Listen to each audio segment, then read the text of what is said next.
Defense James Mattis returning from talks with world leaders in Singapore just 1 week ahead of the historic summit. The White House continues to tamp down expectations. These negotiations take time. Everything's on the table. President Trump's attorney throwing down the gauntlet against special counsel Robert Mueller, saying any attempt to subpoena the president will ignite a new battle in court. There's got to be a high bar they have to reach in terms of convincing us that they're fair, convincing us that we're going to get the things we need. I want to see the Spygate report. We just can't do it without that. The Grand Canyon State gripped with fear as the manhunt for a possible serial killer ramps up. If there were a Democratic president and these facts were present, most people I know in Washington believe impeachment hearings would have begun already.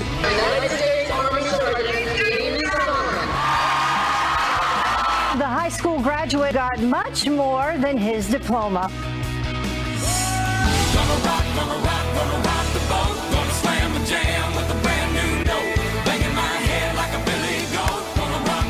Live from the mezzanine level of Studio F, Midtown Manhattan, 48th and 6th Avenue. Welcome aboard. It's Fox and Friends, the world's #1 cable morning news show, thanks to folks like you. That is right.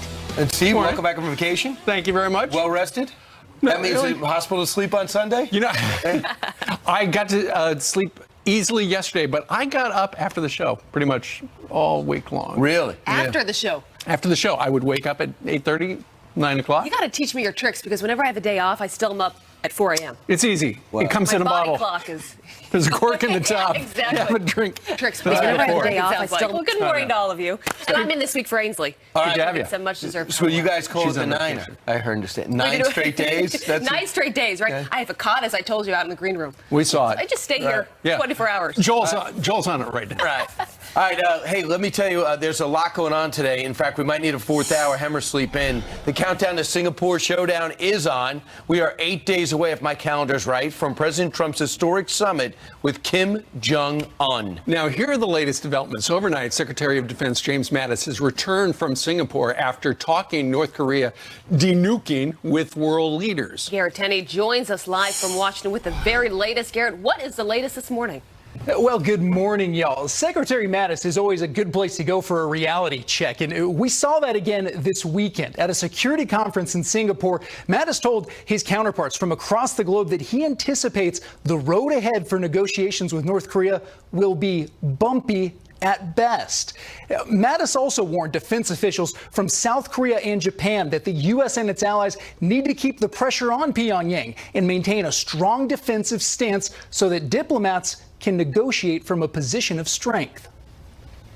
We must remain vigilant, and we will continue to implement all UN Security Council resolutions on North Korea. North Korea will receive relief only when it demonstrates verifiable and irreversible steps to denuclearization. And just over a week before the summit, the White House is tamping down expectations as well, and now suggests the sit-down is simply the beginning of a much longer negotiation. These negotiations take time. Everything's on the table during the negotiations, but you can't expect you're not going to change Rome in a day. And I think that's a very realistic attitude. Everybody says you can't do it, we can't do it. President says, hang on a second, we may be able to do it. Kim Jong-un is making some changes ahead of the summit as well by replacing his top 3 military officials, according to South Korea's Yonhap news agency. Now, it's not entirely clear what his motivations behind that move are, but some analysts believe Kim may be appointing individuals who are younger, more loyal to him, and more open to the idea of denuclearization. Abby, Stephen, Brian? All right. Garrett, thank you very much. There are some, I was reading some of the European newspapers this morning, and they suggested that maybe Kim dumped his generals, top 3 generals, because they were hardliners. And there was some suggestion that next week when he's in Singapore, those generals, if left in North Korea, could actually try a coup.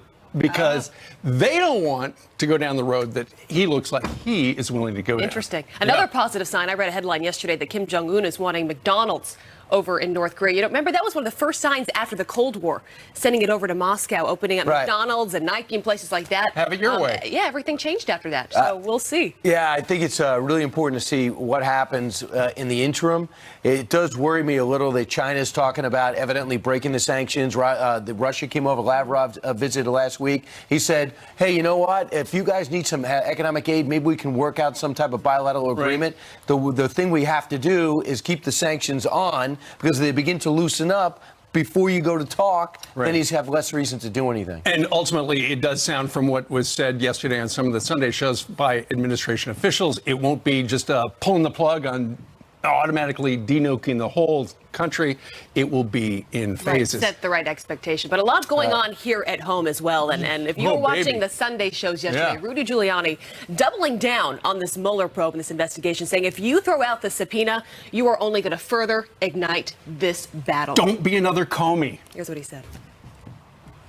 I have a feeling that collusion has come up completely empty. That's why I want to see the reports on Spygate, because I believe that came up empty. It doesn't mean that completely. It means that, you know, there's got to be a high bar they have to reach in terms of convincing us that they're fair, convincing us that we're going to get the things we need. I believe he is, because of the midterm elections. He's as sensitive as everybody to not doing another Comey and interfering horribly in the election. Jay and I want to keep an open mind, and I have to just be honest, I mean, with leaning toward not.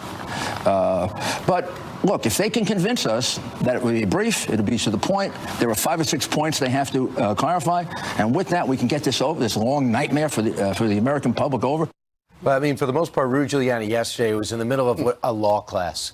It reminded me of the law classes I didn't go to, but I guess I watched Paper Chase in the 70s, which was a law show. That's as close as I got to law school. What did he teach you, Brian? Well, what did he teach me? So throw out a hypothetical. Could the president actually pardon himself? Well, theoretically, yeah, but it's not going to come up. That becomes the headline everywhere. Okay, fine. What he's trying to say is the old rules are gone. I'm going to fight you every step of the way. I actually love the tweet that you guys had yesterday when the president came out and he said, if you told me, FBI, about Paul Manafort and his dicey connections to Russia early, I only had the guy there for a couple of months. All his problems were before I got here. Just let me know. The same thing with Papadopoulos. You would not have hired him. Yes, the same thing with Papadopoulos, or after you hire him. Hey, Mr. Trump, I need to see you're leading the Republican chase, and you should know that the Russians are making a big offensive to infiltrate into our election, and Paul Manafort is somebody with connections you might not be aware of. I think that is a fine conversation to have below the radar, does not affect the election. That's called, I just want to keep the playing field lower. Same thing with Carter Page, who's never met the president. Same thing with Papadopoulos. The president just sitting back going, you have all these problems. They have their problems, but it has nothing to do with me. The connection. It's the same thing the judge said that was trying Manafort in Virginia. Remember that, saying, you got to give me more here. This is very much a stretch, but it sounds more and more like, Steve, that the Trump lawyers are on the offense. They, more than anything, don't want this sit down to happen. And they also don't want a subpoena. No, so they're doing everything they can. And a sitting president cannot be indicted. I mean, that's just case law. You cannot do it. And so if he's going to come up with a subpoena, there's going to be a big fight. Meanwhile, there's a big fight when Bill Clinton was impeached. Remember, back in the day, he was impeached for perjury and also obstruction of justice with the Monica Lewinsky scandal. Bill Clinton sat down with CBS yesterday. He appeared on television along with James Patterson. They have written a political thriller called The President is Missing, which sounds terrific. Anyway, here is the former president talking about if a Democrat were in the White House right now, given the Russian meddling stuff, he'd be in big trouble, or she'd be in big trouble. I think if the roles were reversed, now this is me just talking about it based on my experience. If there were a Democratic president and these facts were present, most people I know in Washington believe impeachment hearings would have begun already. On what? On what? What are you going for impeachment? By the way, to his point, if it's a Democratic House in next year, they're going to start doing the investigations like crazy. Maybe it wouldn't lead to impeachment or not. But if Bill Clinton feels that way, I would love to know if he would back it up just to tell me what about the Russia investigation you feel leads to impeachment. Don't you need evidence in order to impeach a president? I mean, the Democrats have been calling for President Trump's impeachment from day one of his presidency.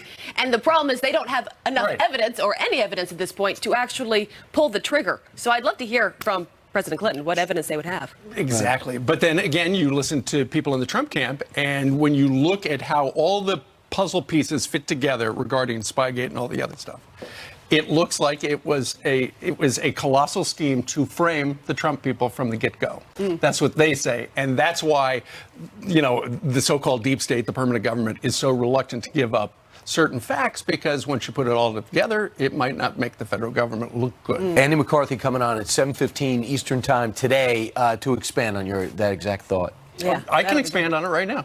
Okay, fine. But Jillian has a heart set on updating the world about what's on her mind. All right. If you would expand on that, then I can't expand on the breaking news that we're following. Give and take. I know it is. What's going on this morning? Good morning to you guys. We do have some breaking news. Let's get right to that Fox News alert. At least 25 people are dead and hundreds more injured after a volcano violently erupts in Guatemala.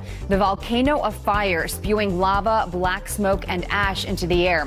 The molten rock cutting off roads to rescuers after the volcano's second eruption this year. Hundreds of first responders will continue their search for victims or survivors this morning. More than 3,000 people have been evacuated. Terrified passengers grateful to be back on the ground after severe weather destroys the front of their plane. Take a look at the cracked windshield on this American Airlines jet after an emergency landing in El Paso, Texas. Passengers say the plane dropped like a roller coaster in turbulence, with things flying around the cabin and people getting sick. Passengers took another plane to their final destination in Phoenix. No one was hurt. Today, First Lady Melania Trump will make her first public appearance since undergoing kidney surgery. She'll attend a private reception for Gold Star families with President Trump. The White House also confirming the First Lady will not join the president at the high-stakes meeting with Kim Jong-un in Singapore or at the G7 summit in Canada this week. An emotional moment as the families of 4 students killed in the Parkland massacre accept their high school diplomas. Late night host Jimmy Fallon making a surprise appearance, bringing joy to the students at Marjorie Stoneman Douglas High in Florida. We won't be classmates anymore. There'll be adults who Facebook search each other at 2 in the morning for the next 10 years.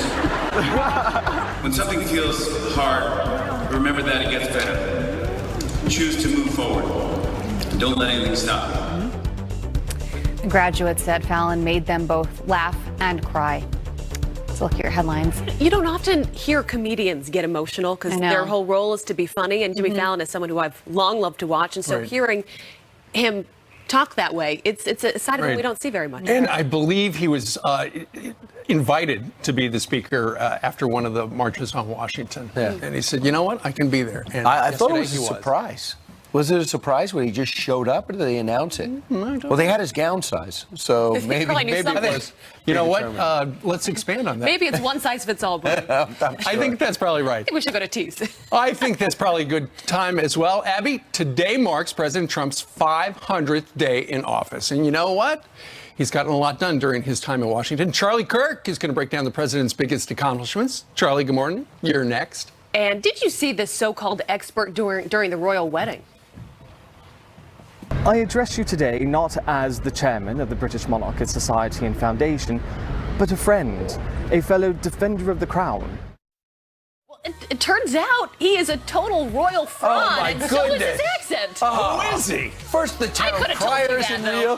He didn't even have a turtleneck. No apologies, he'll never see you cry. Pretends he doesn't know that he's the reason why you're drowning.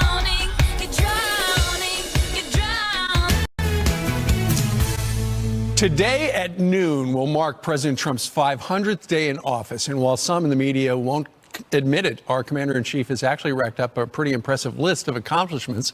Here to discuss, the founder and executive director of Turning Point USA, Charlie Kirk. Charlie, good to have you. Good morning. Thanks for having me. Absolutely. All right, let's start. One of the things the president said when he was a candidate is, you put me in the Oval Office and I will cut as much red tape.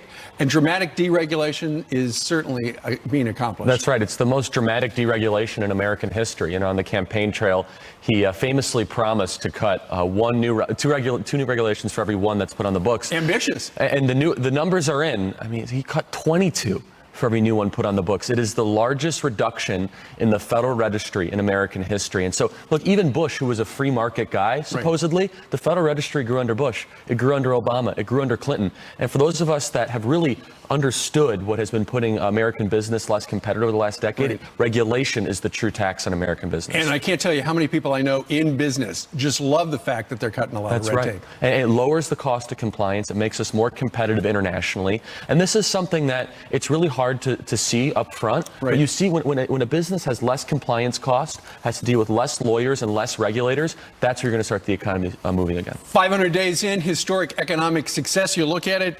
223,000 jobs added in May, the unemployment at 3.8%, 62.7 labor participation, GDP estimate 4.7%. By the Atlanta Fed. Unbelievable.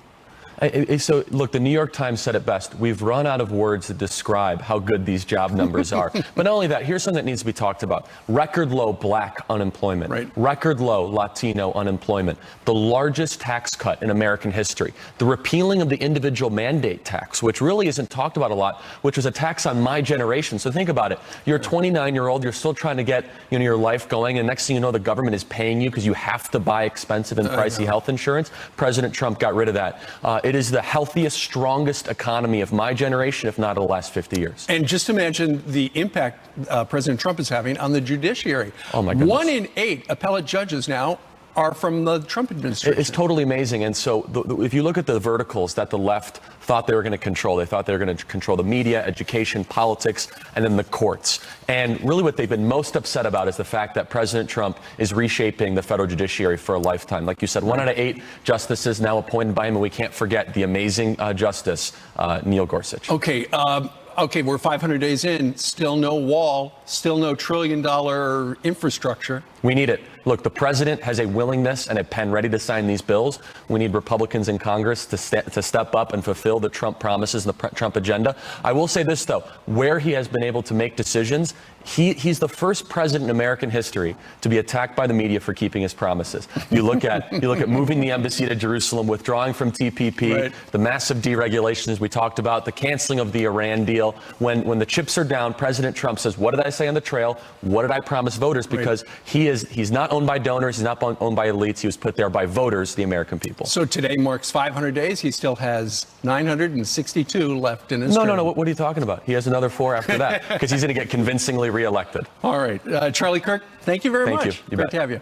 All right. Coming up on this Monday, the head of Starbucks is brewing up controversy, blaming President Trump for increasing racial tension here in the USA. Has given license to people to feel as if they can emulate the kind of behavior and language that comes out of this administration. That was fun, right? Do not mistake serenity. All right, time now for some quick Monday morning headlines for you. First up, pack your bags. That's what Italy's new interior minister is telling illegals in Italy. Matteo Salvini wants to increase deportations and stop migrants from flocking to his country of Italy. The country is one of the main destinations for migrants arriving from Africa on boats. He says stopping them would save lives. And here at home, migrants now being told to record their encounters with Border Patrol agents. Thousands of people downloading the app MigraCam in the last 6 weeks, which allows users to send video over email and text. This program started in part by the ACLU of Texas. It follows other resistance apps and Cell 411 and Notifica, among other things. And that is some of the news on this Monday morning. All right, 25 minutes now after the hour. Dan Bongino has been scrambled early for us. You know, he's done just about everything in this world. Former Secret Service agent. He's hosted the Dan Bongino Show. They named it first and then hired him. And then he's also been an NYPD officer. So we got to bring you to culture, this culture war that we're having now between who can offend who and what should happen. Joy Reid is the latest. So we go back in time to look at some of the things she said and some of the things she posted. At first, she said the FBI has to investigate this. I've been hacked. Later, she didn't. Said she doesn't recognize that person anymore. And then she issued this apology. Says there are things I deeply regret and I'm embarrassed by, things I should have said differently, and issues where my positions have changed. Today, I'm sincerely apologizing again. So she did not address that on her show. Looks like she got it passed. Is that okay, Dan? No, it's not, Brian. And I'd like to make 2 points on this. Number one, I've heard often that, oh, there's a double standard out there. Brian, that's actually inaccurate, okay? There's a standard for conservatives, and the standard is this. You screw up, you will be boycotted and potentially fired from your job. That's the standard. There's not a double standard. There's no standard for the left. The left, you can use the most vile of terms. There was a word used by Samantha Bee so vile that even locker room, I talk, that is beyond the realm. That is what I call a showstopper word. You say it, everybody stops and looks at the person who said it and said, did you just say that? That was used on television, Brian. That was used on television in a scripted set. What happened to her? She apologizes and she moves on. Joy Reid, vile, homophobic stuff in her blog. What happens? She gets a free pass. If that were a conservative, they would be gone the next day, no question about it. Yeah, Dan, just to remind some of our viewers of the posts that we have now seen, they've surfaced. 9/11, an inside job. Also, I thought one of the worst was the Virginia tech shooter with John McCain's head on top of it. I mean, she had the ability to actually put that out on her blog. It's not just like something that she thought of, you know, that it was actually put out there for the world to see. And as you said, she had the FBI look into it saying, there's no way I could have done this myself. Why not then come on the air on MSNBC and show a genuine apology as if you really did change? Talk to your viewers, talk to your audience and say, I really regret doing this. This was horrific. I am a changed person. Why can't you at the very least do that? Well, a couple of reasons. Number one, I don't think I don't think these apologies are as sincere as they're making them out to be. You know, these may have been at the time genuine feelings. I mean, when you're a genuinely, whatever she wants to call it, evolved person, you're apt to get out on the air and want to do that. But can I say on this too, Abby? You know, seriously, I'm in this conservative content space like you guys are. What are the rules? Is it just fair for us to be able to ask, what are the rules? Are the rules you screw up? We're all going to screw up at some time. We all do content. You guys are live. You know, my show isn't. I have the ability to edit stuff. And there are times I've gone back and said, you know, that could be taken the wrong way and we cut stuff out. What are the rules? Are we allowed to apologize and then save our careers? Or are the rules you screw up one time, you send one bad tweet, and it's over? I think it's fair for conservatives and liberals to get together and say, fine. And you know what? Ironically, that's the one thing Sean Hannity and Bill Maher agree on. They both agree that people should be allowed to apologize and move on without the threat of constant boycotts to their careers and everything else. It's absurd. And if you don't like somebody on TV, change the channel. Change the channel. Right. Bingo. Meanwhile, let's talk a little bit about this. Ben Rhodes, who has been at President Obama's side when he was in the Oval Office as a special advisor. He's coming out with a new book, and he quotes the president at the night of the election in 2016, realizing that Donald Trump was about to take office. He says, Mr. Obama said this, what if we were wrong? Maybe we pushed too far, Mr. Obama said. Maybe people just want to fall back into their tribe. Sometimes I wonder whether I was 10 or 20 years too early, he said. Now, what does that sound like to you? Does that sound like President Obama was saying, you know, this has been a failure unless I was born 10 or 20 years in the future? No, it sounds like he's blaming the American people. Here's what it really sounds like. Oh, they just weren't ready for my greatness yet. No, let me tell you what we weren't ready for. We weren't ready for your massive tax hikes, the worst GDP rates from a recovery from a recession in modern American history, your massive amounts of red tape you imposed on America, your war on school choice, your war on religion, and even worse, what we weren't ready for, Mr. Obama, was your weaponization of government through the IRS, this disgusting Spygate scandal. That's what we weren't ready for. But he's starting to realize that the real Obama record's coming out. So what does he do? He takes the Jimmy Carter malaise route and blames it on the American people. You just weren't ready for my higher order ideas. Give me a break. We were never going to be ready for that garbage. Maureen Dowd was one who called him out in the New York Times yesterday, as if to say that the message that she's getting is that we're not worthy of him. Yeah, I read the piece, and it's interesting but she does get on him a bit at the end, where she says, "Hey, listen, he fell into the trap he set for Hillary himself when he ran against her, as she was the establishment and he was the change agent." And of course, he's like, "Well, how didn't we see this coming with Donald Trump? Of course, he was going to play the same game on her we did." Yeah, it's a great piece. If you haven't read it, Maureen Down, who analyzes this, go read it. Who's not a friend of Donald Trump, by the way. No. All right. Thanks, Dan. Appreciate it. Good to see you, Dan. You got it, guys. All right. Coming up straight ahead, 4 people found dead. Now an urgent manhunt for a possible serial killer. The new details coming in overnight. We'll share them. And President Trump finalizing plans for next week's North Korea summit in Singapore. Our next guest says the president is taking a page right out of the Ronald Reagan playbook. Look at the size of that note. It's Plus, a big envelope. First, happy birthday to Angelina Jolie. The actress turns 43 years old today, still so young. Let's hear her do something. $20 million worth of plastic surgery.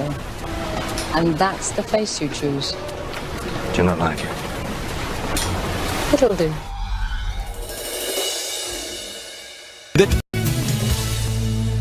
All right, glad you're up. Hope you're dressed. Many critics have blamed President Trump's rhetoric for the rise of racial tensions in America, including Starbucks CEO Howard Schultz, for example. Probably has given license to people to feel as if they can emulate and copy the kind of behavior and language that comes out of this administration. Wow, how's that? That's a big jump. Do comments like these do anything to advance dialogue, or is it simply looking for a scapegoat? Here to discuss the philosophy of Starbucks, as well as the philosophy of Howard Schultz, is Kevin Jackson, CEO of Laxsphere and Fox News contributor, and Democratic strategist Howard Franklin. Howard, do you agree with Howard Schultz that the president's coarsening, which some say is a coarse language, has led to incidents like what happened at that Starbucks in Philly? I would absolutely agree. It's absolutely led to, or at least contributed to, the environment that we're operating in today. I mean, both as a candidate and as the president, the language that he's used has definitely given license to some of the more base elements of our society, both as candidates and individuals in the media. Kevin, do you agree? Howard Schultz needs to stick to selling coffee. This guy has stepped on more Guatemalans and Colombians than you can shake a stick at, and suddenly he wants to take up the cause of blacks in America. Howard Schultz hasn't gotten the memo that blacks do pretty well in America. And under President Trump, they're doing exceptional. Look at the gap between now unemployment between whites and blacks. He just appointed a black general to the Marine Corps. He freed 3 blacks, or a couple of black kids who had done some crimes in China. Blacks are the most employed than they've been in history. What more does Donald Trump need to do to demonstrate that he has nothing to do with this so-called racial rhetoric? What's funny, Brian, is that the left always talks about this unconscious racism. The biggest unconscious racism are the people like Howard Schultz, who are the biggest racists on the planet. Right. He wants America to believe that it takes him and a day of atonement for his company in order for blacks to be successful in this country, when all around Howard Schultz are nothing but successful blacks. I don't think that, and I'm sure you don't mean that Howard Schultz are racist. You may say maybe some of his policies have boomeranged. I get that. Howard, let me ask you this. I talked to Senator Tim Scott about this, and Senator Tim Scott says the president's not a racist. Sometimes he could be racially insensitive. Do you buy that? Well, I appreciate Senator Scott's remarks. I mean, obviously, he's gotten an opportunity to know the president and serve with him. But I do think if you look at the record that Donald Trump has offered us, both as a candidate and as the president, I mean, he's talked about basically every racial group, every religious group. I mean, he's been sexist, and every opportunity he's taken, every opportunity has been completely unprompted. So I do believe this president owns some responsibility for normalizing racism, even if he's not necessarily the originator. I'm sorry you feel that way. That's absolutely that's not the case. And Brian, you don't need to correct me. Yes, I do believe Howard Schultz is a racist in the sense that he believes that he is better than blacks in this country, and it's going to take somebody like him who's going to have to help us. All right, hold it real quick. Here's Bill Clinton on why he thinks President Obama was treated so well by the media. Well, they did treat him differently than other Democrats and Republicans, because they Why? That was the political press. I don't know. They liked him. And they liked having the first African-American president. So do you think the media gave him an easy pass, Kevin, because he was black? Absolutely. It was an affirmative action media, just like Barack Obama's presidency was an affirmative action presidency. Look, the only way you could look at Barack Obama as a success is if you look at color and him being the first black president. He lost the Democrats over 1,000 seats during his presidency, 2 horrific midterms that led to the election of Donald Trump. What else could they possibly look at? Kevin, I'll give you that, but he has great charisma. He's a great speaker, extremely motivational. His book was a bestseller before he won. But maybe his policies, Bill Clinton feels a little frustrated because maybe he had better results. What's your reaction, Howard? I would absolutely point a little bit to the fact that former President Clinton is selling a book at present, and obviously has reason to generate some news media. But yeah, I think there's some hurt feelings about the 2008 primary election, and beyond his assessment. I mean, he also mentioned 2 other things that we ought to pay a little bit of attention to. One being that he was likable, and 2 being that he did a good job as president. You guys cut that part out of the segment. 2 things we can't say about Donald Trump. He didn't do a good job. Yeah, it's Kevin Really? Jackson and Howard Franklin. You guys disagree on that. Thanks a lot, guys. Appreciate the debate. We need another hour. Jillian, what else is going on? Well, good thing you have 2 more hours still to go, Brian. Good, thank you. Good morning to you. To you at home as well. We begin with a Fox News alert. The hunt is on for a possible serial killer after a 4th victim is shot dead. Marshall Levine, a counselor and life coach, killed inside an office building in Scottsdale. His death may be linked to 3 others, including Stephen Pitt, a psychiatrist in the JonBenet Ramsey case. Police have released a sketch of the suspect. There is a reward of up to $21,000. Joe Biden isn't ruling out a 2020 presidential run just yet. The former vice president says he'll decide after the midterm elections. That's according to NBC. He told MSNBC in April he knows he has to make a decision by the end of the year, but right now his family is his main focus. Biden has said he would have beat President Trump in the last election if he had decided to run. This royal wedding expert with a posh British accent has been exposed as an American. Just watch. I address you today not as the chairman of the British Monarchist Society and Foundation, but a friend, a fellow defender of the crown. Okay, so here's the deal. It turns out Thomas J. Mace Archer Mills Esquire is actually Tommy Muscatello from upstate New York. He did regular TV interviews leading up to Prince Harry's wedding last month. He says he's no fraud and never claimed to be British. Wow. That's I mean, funny. did he say anything crazy, or was he just? No, he just did it with an accent. You know, I just want to know all the backstory now. How did he get booked for these jobs? I blame us for believing it because you can hear pretty quickly his accent is not real. It's great. Really? Yeah, I can tell. Well, you can That tell is because not you've a been great around British the world accent. 20 times. Janice, what do you think? Maybe we're just unfamiliar I with want the to hear his Muscatello accent. Is he from Brooklyn? Right. By the way, look at the way he's He's from dressed Brooklyn. too. No T-shirt, just a V-neck sweater. Oh, he's from What upstate. absorbs the perspiration? That should have been the I want sign. to hear his real accent, like Muscatello, right? All right, let's take a look.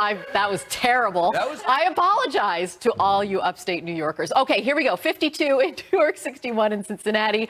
Really, we have to get somebody on that. It would be really great to hear his real accent. There's the last 24 hours. The good news is this mid-Atlantic that we have taken a beating with flooding rainfall, epic flooding, and the potential for, the flooding and the river levels are very high, remain high. We are getting a period of drying out. So there's the good news. Future radar, we could see some showers and thunderstorms across the central U.S. as well as parts of the northern Rockies. It's going to remain hot across the southern portion of the country. And we start off cool, but we end up dry with 80 degrees here in New York City. So cool start. Warm finish. Muscatello! Muscatello! Love it! Thank you, All right, Janet. Jenny, All thank right, see ya. All right, coming up on this Monday, President Trump's finalizing his plans for his North Korea summit next week. Our next guest says the president is taking a page right out of the Ronald Reagan playbook. That envelope cracks me It's up. huge. A major breakthrough in breast cancer research. This is a huge story this morning. Could thousands of women really be able to skip chemotherapy? More on that coming up. Wow, that's exciting. Plus, Andy McCarthy, counselor to the president, Kellyanne Conway, and 500 Days and More, and Charles Payne on our economy. Is there a downside to all the upside?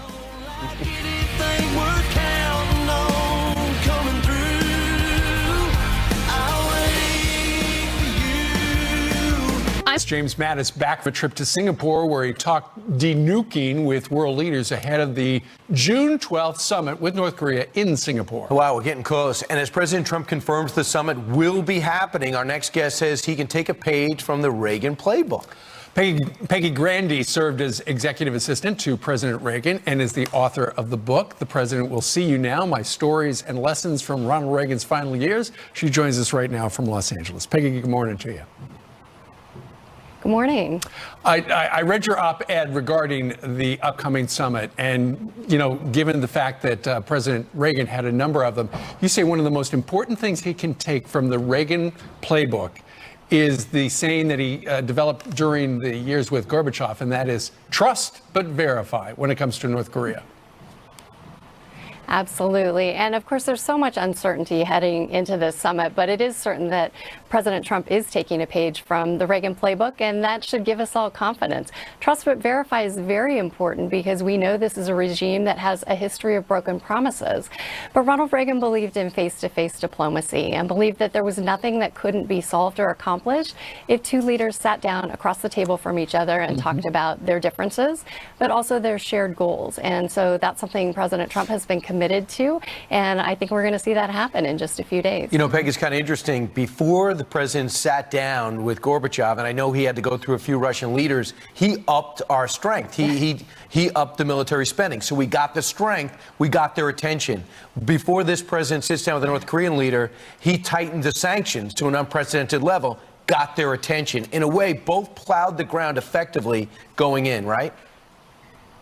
Absolutely. And when we talk about Ronald Reagan having that great phrase, peace through strength, people think of it primarily in the capacity of military might, but it really was about economic strength and capability as well. And Ronald Reagan knew that he had to put pressure on economically on the Russians, and we had to have the economic backing to back up our military might. We see President Trump putting pressure on a failing and fragile North Korean economy, and that's going to give him a position of strength when he comes to the table there in Singapore. And Peggy, what did the president do last week? He walked away from the summit, which is exactly what President Reagan did in Iceland with Gorbachev, because Russia was saying, hey, you know what, United States, you got to forget about that SDI, the Star Wars thing. And Reagan said, what are you kidding? I'm leaving. Ronald Reagan knew that he would rather have no deal than a bad deal. He put America's interests first, and it was important to him to walk away from the negotiating table if he needed to. And in many ways, the press chided him at the time and said it was a failed summit. But really, it laid the foundation for the INF Treaty that was signed just a short year later. And so we cannot expect that the path to peace will be linear, straight, or predictable here with North Korea. And so President Trump will be willing to walk away, and that's important. He'll want a good deal for America, and that's good for him to do. And Peggy, you were up close and personal with a man that I think both sides of the aisle looked up to. I look forward to seeing how well your book's going to do, because I think it's going to be huge. Thanks so much for joining us. Thank you. Thank you for having me. You bet. All right. Coming up on this Monday, a major breakthrough in breast cancer research. Thousands of women may be able to skip chemo. Dr. Nicole Saphier is going to break down the new study. You're going to want to hear it. It's next. And President Trump's attorneys say he cannot be found guilty of obstruction of justice. Are they right? Former U.S. Attorney Andy McCarthy on that and the word Papadopoulos and what that means. I'm walking in front of Steve right now.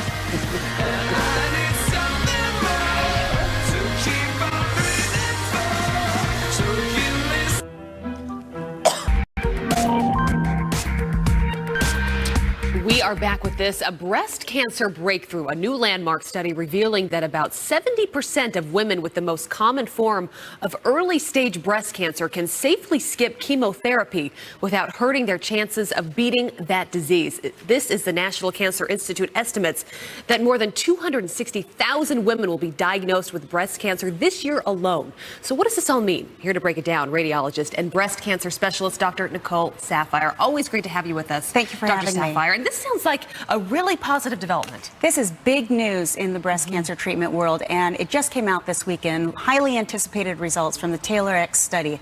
What this is showing us is the most common form of breast cancer, as you mentioned. Before, we have known that you can divide these essentially into low risk of recurrence, high risk of recurrence. But there was a 2/3 area of gray where we didn't know if they were high or low risk. So we've just been treating kind of everyone with intermediate and high risk with chemotherapy. This study is telling us this large group may actually not even need chemotherapy. And that's amazing. You think about chemo, it is so intense on the human body. I've heard of a number of situations where folks have cancer and the chemo ends up being more of an issue for them, more of a problem, even killing certain people more than the cancer does. You know, as we've discussed, my grandmother had breast cancer. She died from complications of chemotherapy. You are absolutely right. The truth is chemotherapy does save lives. However, there are strong risks associated with this.